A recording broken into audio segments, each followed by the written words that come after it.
la idea es que hemos tenido es de hacer una reflexión más breve. Estamos estudiando Corintios, pero hoy vamos a hacer una pequeña pausa para hacer una reflexión en la palabra sobre la voluntad de Dios en nuestras vidas y además ofrecerles, tal como lo hicimos el día martes, de lo que es un plan, ¿cierto?, anual para la iglesia, una visión que la iglesia tiene a lo largo de un año. Y esto queremos comunicarlo, ¿no?, porque lo vimos el día martes, pero también queremos comunicarlo a toda la iglesia el día de hoy, de manera tal que todos puedan tener esta visión, todos también puedan generar sus propias inquietudes, y no solo eso, sino que todos puedan también animarse a ser parte de lo que Dios está haciendo en nuestra iglesia y que básicamente lo hace no en el edificio, lo hace en nuestras vidas. Nosotros, la Biblia dice que nosotros las personas somos el cuerpo de Cristo, no es el edificio. Entonces, para que te animes y de esta manera puedas ser parte de lo que Dios está haciendo, porque Dios tiene un propósito para ti también en su obra. ¿Ya? Entonces, el día de hoy, primero vamos a hacer esta reflexión y luego voy a pasar a este tiempo de transmitirles estas ideas de nuestra iglesia que en cierta forma comenzó con esta actividad que tuvimos para el Día del Niño. ¿Ya? Se me perdió la... Ya llegué. Em, Estoy llegando. Se me reinició el iPad. Ahí sí. Hermanos, bien. Esto lo compartimos un día martes. Así que para los eruditos y los estudiosos, mis alumnos, ¿cierto?, de los días martes, esto va a sonar reiterativo quizás. Pero ¿sabes qué? La palabra dice la palabra de Dios, que la palabra, de hecho, el profetizar, es decir, el entregar la palabra, la voluntad de Dios a las personas, es viva y eficaz. Así es que si lo escuchaste una vez, seguramente una segunda vez, Dios, no yo, Dios te va a hacer sentido en otra área, porque estás viviendo otras cosas, estás pasando por otras circunstancias. Y eso se trata, ¿cierto?, de entregar profecía, de predicar. No solo entregar un buen mensaje, un buen sermón, sino que Dios hable a tu vida en algún área. Esa es la idea, ¿ya? Entonces, o sea, ¿cuántas veces hemos leído, por ejemplo, Filipenses, donde dice, entreguemos nuestras preocupaciones y nuestra ansiedad al Señor, y Él va a tener cuidado de ellas? ¿Cuántas veces lo hemos leído? ¿20, 30 veces? Y cada vez recibimos, tiene un sentido distinto, ¿cierto? Cada vez recibimos del Señor, hoy Señor, estoy muy cargado, ahí están mis preocupaciones. Entonces, la palabra es viva y eficaz y nos va hablando cada vez de forma distinta. ¿Ya? Entonces, vamos a ver un pequeño, y esto es muy importante, la voluntad de Dios a tu vida. ¿Por qué estás acá en la iglesia? ¿Por qué has buscado al Señor? ¿Por qué en algún momento de tu vida dejaste tu vida antigua y buscaste, ¿cierto?, a Dios? Un motivo muy importante es por qué estás buscando la voluntad de Dios para tu vida. Porque, ojo, cuando tú te acercas a Dios, no se trata de tu propia voluntad. Señor, muéstrame cuál es mi voluntad que debo entonces, muéstrame con claridad cuál es mi clara voluntad.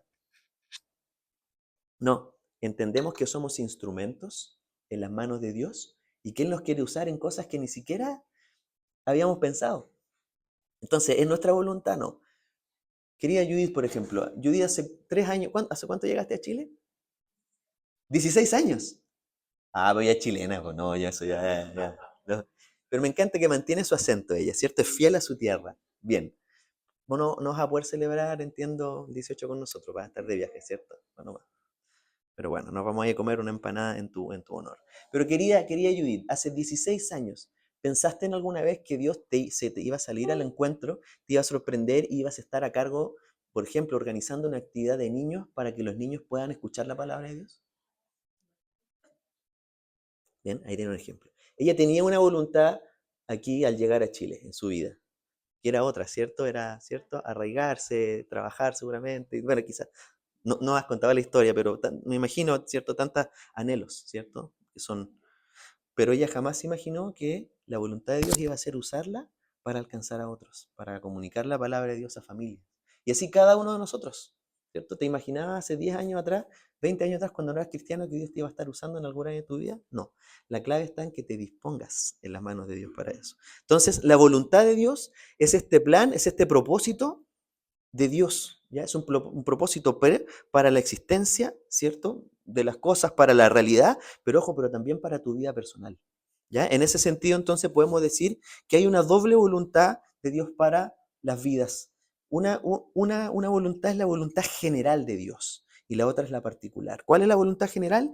Este curso de los tiempos, ¿cierto? Que Dios ha establecido tiempos, ¿cierto? Que están dentro de su voluntad, que es soberana. Nadie puede detener su voluntad, ¿ya? Su voluntad se realiza. Por ejemplo, su voluntad de crear la tierra, de crear al hombre, de crear a la mujer con un propósito, para hacer familia, ¿cierto? Para sojuzgar la tierra, de crear el universo. Toda esta es una voluntad soberana de Dios que nadie lo iba a poder impedir, ¿cierto? La voluntad del Señor, de luego de que el pecado ingresa a la humanidad, de redimir al hombre, ¿ya? De salvar al hombre. O sea, Dios envió a su Hijo y esa era su voluntad soberana, nadie lo iba a impedir, porque Dios vio que había una necesidad del hombre de ser redimido. Y Dios nos amó tanto y dijo, oye, el hombre, la verdad, no se puede redimir por sí mismo. Voy a hacer un plan de amor para él. Entonces, esa es su voluntad soberana. Es interesante que si tú lees el libro de Romanos, por ejemplo, un libro que es hermoso, doctrinalmente es maravilloso. Años atrás lo estudiamos. Nos dice que por un hombre entró el pecado al mundo, ¿ya? El hombre fue hecho en primer término y la mujer fueron hechos santos para tener una comunión con Dios. Pero Romanos 5:12 dice, Adán y Cristo nos dice, por tanto, como el pecado entró en el mundo por un hombre, Adán, ¿cierto? Y por el pecado, entonces, la muerte. Así la muerte pasó a todos los hombres, por cuanto todos pecaron. ¿Viste? Lo dice la Biblia, a veces yo lo parafraseo, pero cuando me refiero a este versículo. Ese pecado, esa naturaleza que tenemos pecaminosa fue traspasada a todo hombre y a toda mujer, y eso nos hace necesitados de Dios. ¿Ya? Por un hombre entró el pecado. Pero luego el versículo 18 de Romanos 5, mira lo que nos dice, así que como por la transgresión de uno, ¿cierto? El pecado de uno, vino la condenación a todos los hombres, de la misma manera por la justicia de uno, ¿cierto? ¿Quién? Jesús, ¿cierto? Vino a todos los hombres la justificación de vida. Versículo 19 ahora de Romanos 5 dice, porque así como por la desobediencia de un hombre los muchos fueron constituidos pecadores, así también por la obediencia de uno los muchos serán constituidos justos. Adán y Cristo. Versículo 20, pero la ley se introdujo para que el pecado abundase, mas cuanto el pecado abundó, sobreabundó la gracia. Ahí vemos el propósito de la ley, ¿cierto? Lamentablemente hoy hay algunas culturas que basan y no solo me refiero a religiones, ojo, hay culturas completas, países enteros, que basan su relación con Dios en torno al cumplimiento de ciertas normas. A decir, ay, si oro a tal hora, 3 veces al día, o si hago tales cosas, si ofrendo, doy mis diezmos a tiempo, si distintas normas, leyes, entonces voy a ser apto para ser, ¿cierto?, aceptado delante de Dios. Pero la ley aquí nos dice que la ley fue constituida ¿para qué? Para que el pecado abunde. Es decir, la ley demuestra que el hombre es incapaz de cumplirla completamente. En algún momento el hombre, por disciplinado que sea, en algún momento miente, en algún momento engaña, en algún momento tiene ídolos porque tiene cosas antes que Dios en su vida. Entonces, olvídense la ley, olvídense de cumplir el sábado. Ese no es el corazón de Dios. La ley está establecida con un propósito. Solo Cristo la cumplió. ¿Ya? Entonces, si te das cuenta, Dios está preocupado, de acuerdo con estos versículos, no solo de los grandes eventos del mundo, ¿cierto? Algunos dicen, no, Dios debe estar preocupado de las guerras mundiales, no. Dios, ¿cierto? No solo le importan los asuntos de escala mundial como enseña el deísmo, ¿cierto? Hay algunos personajes públicos que dicen ser deístas y ellos profesan de que Dios creó, hizo la creación, creó al hombre, pero se fue lejos y no tiene una interacción, no se preocupa de su creación, no se relaciona con el hombre. Eso dicen los deístas, erróneamente, porque la palabra aquí nos enseña que el hombre sí quiere relacionarse con su creación, o si no, no hubiera enviado a su hijo, ya que los intentos del hombre estaban fracasando. Mira, Jeremías 9:24, este profeta lo dice de muy buena manera. Habla de cómo Dios quiere relacionarse con el hombre. Dice, mira, Jeremías 9:24 dice, más bien alábese en esto el que se alabe, ¿ya? Este alábese en otras versiones dice, gloríese, enorgullézcase, ¿ya? A eso se refiere. Dice, ¿en qué se alabe? En entenderme, Dios dice, y conocerme que yo soy el Señor, que hago misericordia, juicio y justicia en la tierra, porque estas cosas me agradan, dice el Señor. El Señor le agrada que nos relacionemos con Él, que le busquemos. Entonces, ese es el desafío. Entonces, hermanos, a veces caemos en una lógica de liturgia. Vamos el domingo, listo, estoy cumpliendo hoy. Hoy estoy yendo los martes, o debo estar en la lista, en el listado de los, como el empleado del mes. El Señor me debe tener ahí porque estoy cumpliendo. Y el Señor dice, la palabra dice, ¿cómo ve esos cumplimientos? Como trapos de inmundicia. El Señor se agrada de que pongamos nuestra fe en Él, de que queramos conocerle, de que le amemos. En el Nuevo Testamento se dice de otra manera en muchos lugares, pero por ejemplo, mira en Lucas 10:20 dice que no se alegren de ver señales, no se alegren de ver milagros, prodigios, cosas milagrosas, no se alegren de sacar espíritus, sino que dice alégrense de que sus nombres estén inscritos en el libro de la vida en el cielo. ¿Ya? Una generación, hoy día somos una generación que está buscando muchos milagros, muchas señales. Ah, hay una señal, y ahora sí creo en Dios. Y Dios dice, no les, generación, ¿cierto? Dice, ¿cuál es el adjetivo que usa? Perversa, creo que es, dice, no les voy a dar señal. A ustedes les será dada la señal del profeta Jonás. ¿Cuál es? Que en 3 días Jesús, ¿cierto? Como Jonás estuvo 3 días en el vientre del pez, Cristo estuvo 3 días muerto y resucitó al tercer día, ¿cierto? Salió a la vida. Mira, Jesús mismo lo dijo, ¿ya? Porque me gusta siempre ver distintas autores que lo dicen, pero en Juan, capítulo 6, 47, lo dice directamente Jesús. Mira, dice, de cierto os digo, el que cree en mí, tiene vida eterna. ¿Ya? ¿Cuál es la palabra clave ahí para ustedes? Creer, ¿cierto? Es creer, no es hacer, ¿te das cuenta? El creer es, ¿cierto? Primero parte en nuestra conciencia, como decía Francisco, ¿cierto? Creemos en Jesús y dice, tenemos la vida eterna. Entonces, el hacer viene después, como frutos dignos, ¿cierto? De arrepentimiento. El versículo 54 de este capítulo 6 nos dice, mira, el que come mi carne y bebe mi sangre, tiene vida eterna, y yo le resucitaré en el día postrero. Qué lindo esto porque aquí está condensado la voluntad general y la voluntad específica de Dios. Por un lado dice el que come mi sangre, y es simbólico, ¿cierto? No está promoviendo el canibalismo, ¿cierto? Es un símbolo. Es decir, el que come mi carne y bebe mi sangre, es decir, el que recibe mi sacrificio, el que entiende el sentido de que morir en la cruz no fue solo una sentencia del Imperio Romano, una condena injusta. Muchas personas a veces son injustamente condenadas, ¿cierto? Hay personas que con los años ha salido una prueba, oye, esta persona no sé, fue condenado a un homicidio y aparece que 5 años después la persona víctima estaba viva. Ah, esta persona es evidente que es inocente. Pero el que entiende que el sacrificio de Cristo en la cruz no solo fue que tuvo mala suerte y fue condenado por los romanos injustamente, sino que era el plan original de Dios de morir en nuestro lugar a través de ese símbolo por todas las edades, ¿cierto? Y que todos a través de Cristo, de creer en Él, podemos tener la vida eterna. Ese es el propósito de Dios, ¿cierto? El creer.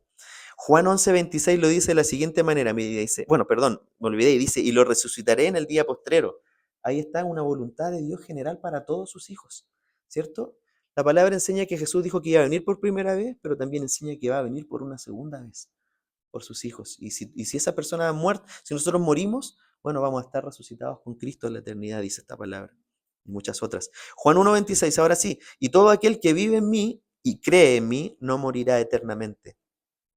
¿Crees esto? Le preguntó a Marta.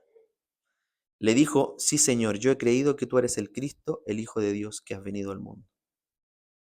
Romanos lo dice de otra manera, Romanos 19, que si confiesas con tu boca que Jesús es el Señor y crees en tu corazón que Dios le levantó de entre los muertos, serás salvo. Entonces, si te das cuenta, hay un propósito de Dios para cada una de las vidas de los que ustedes que están acá.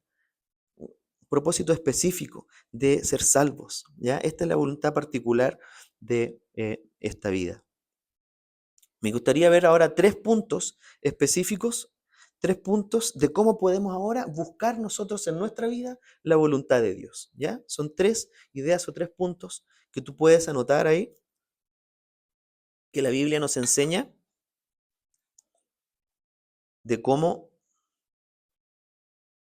buscar la voluntad de Dios, ¿ya? La primera es orar, ¿ya? Orar. ¿Estamos todos orando todos los días? ¿Estamos siempre en ruego, clamando al Señor? La última decisión que tomaste, hermano, la última decisión, ¿se lo consultaste a Dios en oración? El de renunciar a un trabajo, ¿cierto? El de renunciar a tu matrimonio, el de renunciar a, no sé, a una amistad. ¿Lo consultaste con el Señor? ¿Ya? Si no lo hiciste, es probable que desconozcas bien la voluntad de Dios, porque Dios nos habla. Mira, orar. ¿Por qué digo que esto nos ayuda en buscar la voluntad de Dios para tu vida específica, la voluntad ya particular para tu vida? Porque Mateo 6, cuando nos enseñó el Señor a orar, lo hemos hablado muchas veces, ¿cierto? Benjer ya puede dar conferencias de la oración Benjer porque se sabe de memoria todos los pasos, y Eli también. Cuando vimos Jesús nos enseñó a orar, lo primero que nos dice en Mateo 6:10 es, Padre nuestro que estás en los cielos, ¿cierto? Que es una oración que es, o sea, uno parte en adoración a Dios, una adoración íntima, ¿cierto? En algún momento todos nos relacionábamos con Dios, yo incluido, yo le decía a Dios, pero sabes que en un momento pasé a un nivel que decía, ya eres mi padre, te siento tan cercano que me acompaña día a día como un padre, que me cuida. Yo he vivido la protección de Dios de maneras extraordinarias. Y yo he sentido esa protección de Dios en mi vida. Yo sé que tú también. El Señor a veces nos ha cuidado y no nos hemos dado ni cuenta de muchas cosas. Entonces, muchas veces, ¿cómo partimos la oración? Todos, Señor, ¿sabes qué? Te quiero pedir que... Partimos pidiendo al tiro. Mal, ¿cierto? Es, Padre nuestro que estás en los cielos. Segunda parte, santificado sea tu nombre, lo estamos adorando. Venga a nosotros tu reino, hágase tu voluntad. Entonces, la segunda parte de la oración es, Señor, en esta oración yo tenía pensado pedirte, pero no, te voy a adorar. Y en segundo lugar, te voy a pedir que se haga tu voluntad, no la mía, porque mi vida es un desastre. Tomo puras malas decisiones. Soy impulsivo, soy emocional, me equivoco, estoy dañado, tengo pena, a veces tomo la decisión en la rabia, ¿cierto? O en el revanchismo, en la venganza. Puras malas, todos los frutos de la carne de Gálatas 5 están en uno a veces. ¿Sí o no? Y el Señor quiere que los frutos del Espíritu sean los que florezcan en nuestra vida. ¿Cómo podemos hacer eso? Hoy, si estamos, arrodíllate, Señor, Padre, te adoro, hágase tu voluntad. Y dice expresamente, no la mía, es tu voluntad. Entonces terminamos al final y luego decimos, bueno, y te pedimos por nuestras necesidades, dice, ¿cierto? El Padre nuestro. Danos hoy el pan de cada día. Perdónanos como nosotros perdonamos a quienes nos perdonan. ¿Pidió perdón cuando te equivocas, pides perdón? ¿O perdonas a los otros cuando te ofenden? ¿Cierto? No es fácil, ¿cierto? Pero el Señor lo hizo con nosotros. El Señor nos perdonó. ¿Ya? Entonces, primera premisa de la oración. Mira, esto también está. Cualquier situación, hermanos, que no sepas la voluntad de Dios, de verdad, dobla tus rodillas, o donde quiera que estés, si estás en el metro, a lo mejor no te va a poder arrodillar, ¿cierto? Pero, Señor, ¿qué hago en esta situación? Señor, dame paz, ¿cierto? Y si Dios te da paz, entonces quizás es, si hay una situación en tu familia, en tus amistades. Mirta se fue. Ya, es que justo le iba a pedir algo en este momento, ella no sabía, así que ya está perdonada. Pero hay algo que ella compartió que tiene que ver con esto. em, el poder de la oración. Eh, si no sabes, hermano, entonces de la voluntad de Dios a tu vida comienza a orar. Mira, de esto nos habla Salmos 48, si quieres verlo en tu casa. Dice, el hacer tu voluntad, que lo que estamos buscando, Dios mío, me ha agradado, y tu ley está en medio de mi corazón. Romanos 12:2, no os conforméis a este siglo, sino transformar por medio de la renovación de vuestro entendimiento, para que comprobéis cuál sea la verdadera y la buena voluntad de Dios, agradable y perfecta. Tenemos que renovar nuestro entendimiento, hermano. A veces tenemos la influencia del mundo y está la influencia de Dios a través de su palabra. Muchas veces nosotros, nuestra opinión es más la influencia que tenemos del mundo que lo que conocemos de la palabra.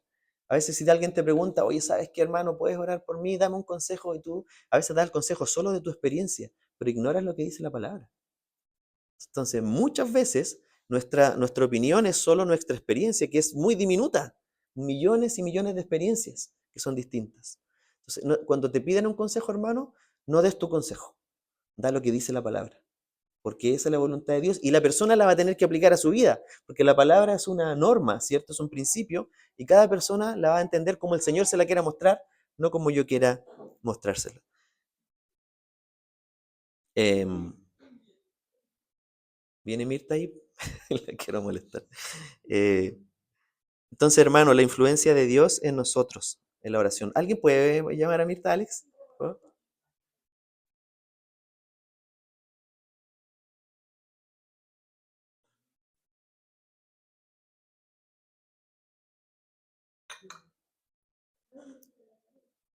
Se arrancó la Mirta. Punto uno, hermanos, la oración. ¿Hay alguien que necesite mejorar esta vida de oración? Pero pregunta retórica. Ore al Señor para que le dé más deseo de orar, ¿ya? Amiga, ayer estuvimos compartiendo, ¿cierto? Me contaste una experiencia, de una persona que entiendo que había sido ex satanista y que buscaban influenciar a los niños y el poder de la oración. ¿Te acuerdas? ¿Puedes en un minuto contarla? Porque me impactó mucho lo que contaste. A propósito de la oración, de este primer elemento para buscar la voluntad de Dios. Yo te comentaba que, bueno, a propósito de algo que me comentó mi hijo más grande, mi hijo Felipe va en cuarto básico, tiene 10 años. Y él me contó, me dijo, mamá, ¿sabes qué? Mis compañeros andan haciendo rituales. Y le dije, ¿pero cómo rituales? Me dijo, no, hay unos que se tiran en el suelo y todos se ponen alrededor y le dicen que entre Satanás al cuerpo de tal niño. Entonces él me dijo, no, eso no está bien y todo. Él es muy, sabe lo que es correcto y lo que no. Entonces yo me acordé, cuando él me contó eso, de un video que había visto tiempo atrás. Hoy yo sigo hartas páginas cristianas. Y era un video donde hablaba una persona mayor, un hombre, que él había sido como satánico, así literalmente. Y él decía que cuando él había sido satánico, en el fondo él adoraba al diablo, ellos atacaban a los niños. Y él ahora, que se había convertido a Dios, decía que cuando ellos atacaban a los niños, ellos podían ver como, no sé qué veían, pero en el fondo es como algo alrededor de los niños, y podían ver los niños que eran protegidos por sus papás a través de la oración. Y los que no eran protegidos por la oración, entonces ellos iban a los que no eran protegidos, porque eso era un blanco fácil. En cambio, los que sus papás oraban por ellos no podían como traspasar esa barrera. Entonces ahí hablaba de la importancia de que los papás oremos por nuestros hijos, porque muchas veces nosotros creemos que nada nos va a atacar porque son niños, pero quizás muchas veces por ahí entra la familia, o sea, no sé, yo creo que cosas de todo tipo. Y cuando Pipe me contó ese día, a mí me recorrió una cosa, un escalofrío, porque claro, probablemente esos niños lo hacen de juego, pero lamentablemente el diablo se aprovecha de eso, o sea, eh, puede entrar a cualquiera de esos niños, dañar su familia, hacer daño, no sabemos cómo, pero o sea, yo creo que es así. Entonces, la importancia de orar por, no solamente los que tenemos hijos, sino la iglesia, orar por los niños de la iglesia y por aquellos que quizás su papá no conocen todavía al Señor. Eso. Tiene que ver con el poder de la oración. ¿Se dan cuenta? Entonces, no solo, ¿cierto?, nos protege el Señor, ¿cierto?, sus hijos, sino que nos ayuda a encontrar su voluntad para nuestra vida. Gracias, Mirta. Te estaba esperando porque justo te iba a decir que y te fuiste. Entonces,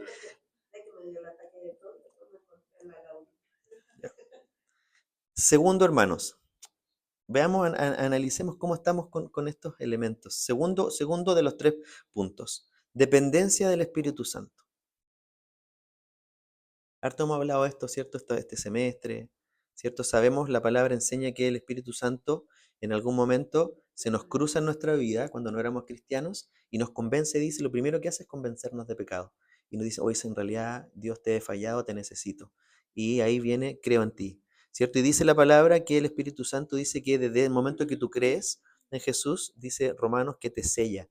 Hay un sello, entonces el Espíritu Santo, a diferencia del Antiguo Testamento, en que el Antiguo Testamento no era general, sino que se posaba sobre ciertas personas que Dios determinaba. Sansón, David, la palabra dice que se posaba sobre ellos y era un tiempo que era un tiempo temporal para una obra específica. Por ejemplo, a Sansón al final de su vida el Espíritu Santo lo abandonó, ¿cierto? Entonces, en cambio, hoy día en el cristiano verdadero, el Espíritu Santo te sella y te acompaña en todo este caminar, el resto de tu vida y mora en tu interior, ¿ya? Entonces, tenemos que tener, obviamente, si ya está morando en nosotros, debemos depender del Espíritu Santo.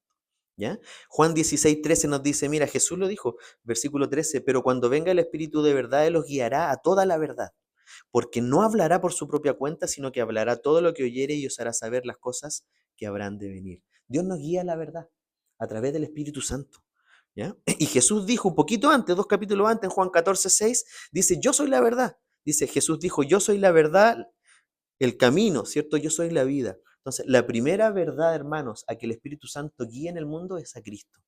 El Espíritu Santo, su labor, su rol es dirigir al mundo a Cristo. Dice, tú te convence de pecado el Espíritu Santo, provoca esa convicción en ti y te redirige. ¿Cómo puedes ser salvo? A través de Cristo, a través de Jesús. ¿Ya? Y luego en este caminar el Espíritu Santo nos va guiando a la verdad y nos muestra entonces la voluntad de Dios. Nos mostrará lo que es falso, lo que es verdadero y su voluntad para nuestra vida. ¿Cuál es el problema que tenemos con el Espíritu Santo, hermanos? Efesios 4:30 nos presenta un problema que es súper importante. Que Efesios 4:30 nos dice que nosotros entristecemos al Espíritu Santo muchas veces con nuestra vida, con nuestras acciones, porque empezamos nosotros a tomar el timón de nuestra vida y empezamos a dirigir nosotros nuestro camino. Y ahí es donde vienen las consecuencias, donde nos equivocamos, ¿cierto? Donde erramos. Y el Señor nos quiere librar de eso. El Señor quiere evitarnos sufrir.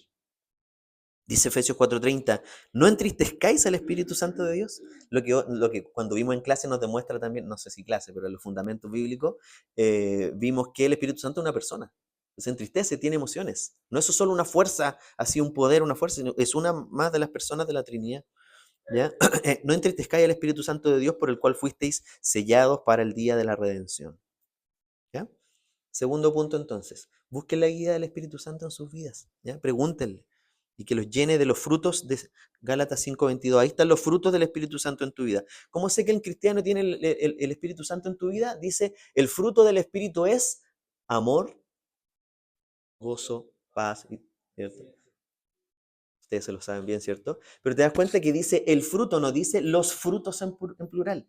El fruto es el amor y el amor te va a dar capacidad de ser bondadoso, de tener paz, de ser paciente, de ser perdonador.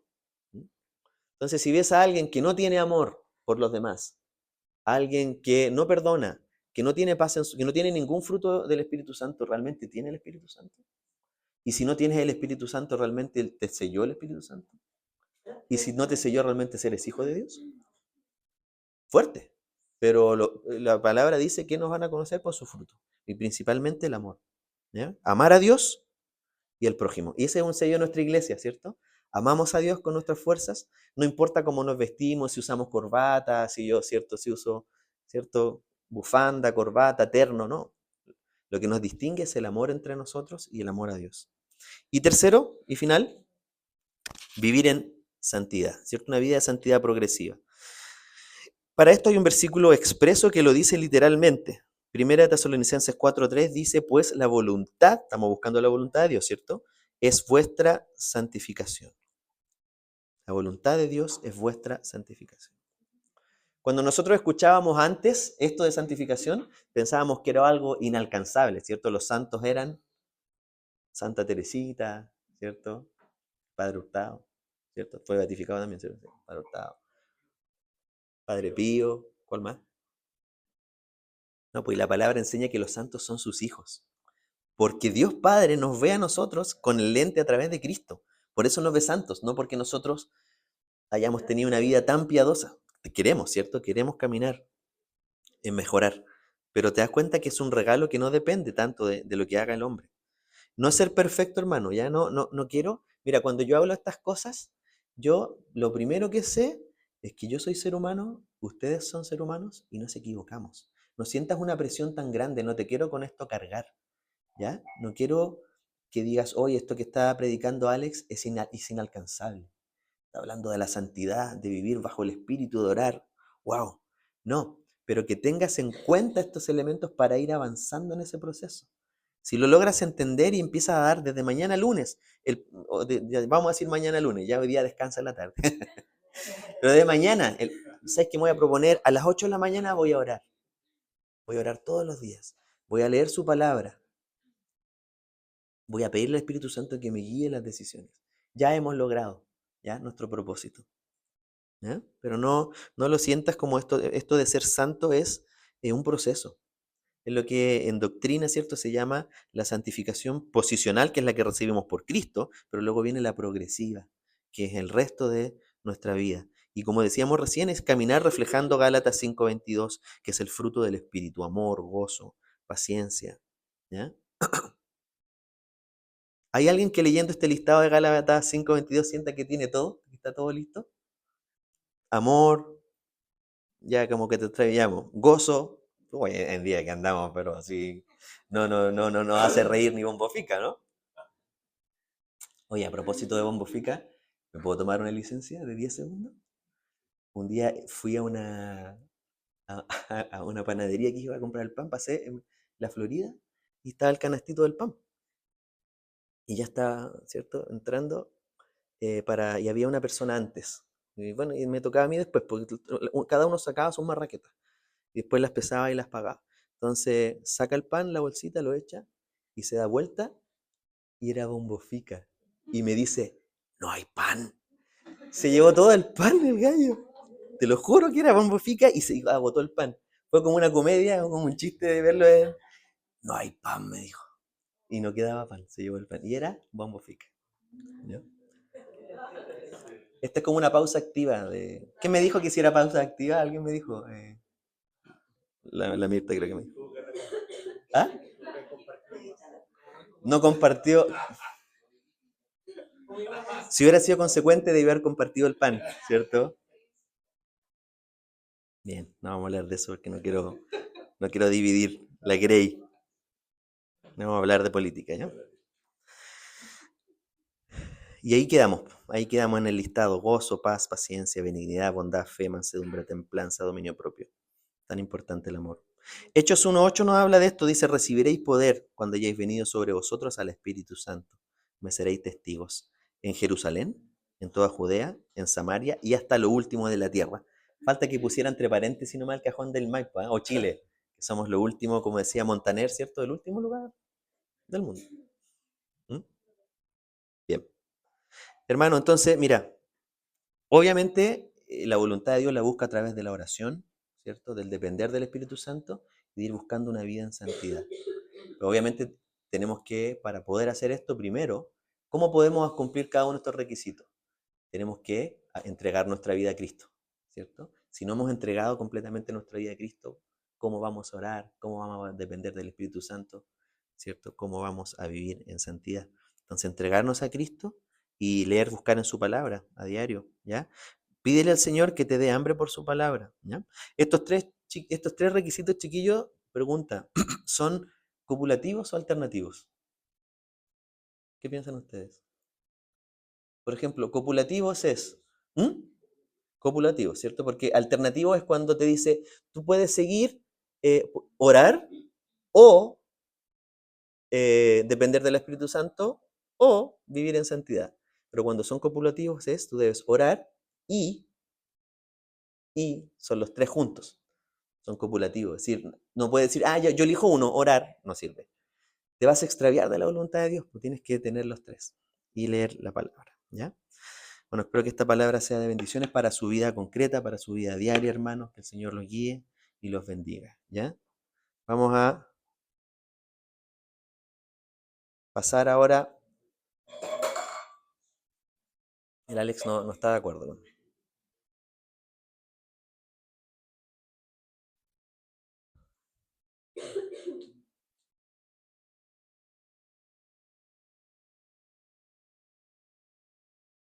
Si me ayudas con la pantalla, por favor.